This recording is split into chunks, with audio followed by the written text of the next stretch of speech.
மனசு அலப்பாயுது. அதனாலதான் நான் சாதாரணமா பரிமாறினா கூட நோக்கு எப்படி எல்லாமோ தோன்றது. எனக்கு தெரியும்டி, நீ இப்படி எல்லாம் பேசுவேன், இதனாலதான் நான் மாட்டேன். ஐயோ வேண்டாம் வேண்டாம், சாப்பிடுங்க. நான் ஒண்ணும் பேசல, சாப்பிடுங்கண்ணா. யோ எடுத்த உடனே நாட்டு புறத்த மாதிரி பேசுறியே. பால் பாயசம் இருக்கு, மைசூர் பாக்கு இருக்கு, லட்டு இருக்கு. இனிப்புல இருந்து ஸ்டார்ட் பண்ணுங்க.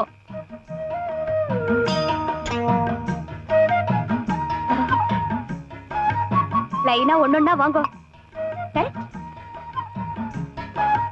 எப்படி இருக்கு வடை? சுமாரா இருக்கு. சுமாரா இருக்கா? அன்னைக்கு என்னமோ மாமி இனிமே வடைனாலே உங்க ஞாபகம் தான் வரும். அது உங்க அம்மா சுட்ட வடை, அவங்க வடை சுடுறதுக்கும் நீ வடை சுடுறதுக்கும் a lot of difference is there. அன்னைக்கு வடை பாயசம் எல்லாமே செஞ்சது நான் தான். எங்க அம்மா பேர் வாங்கிட்டா. நிஜமாவா? பரவாயில்ல, இனிமே தினம் இந்த குடிசையில வந்து சாப்பிடறதுல ஒரு நல்ல உபயோகம் இருக்கு.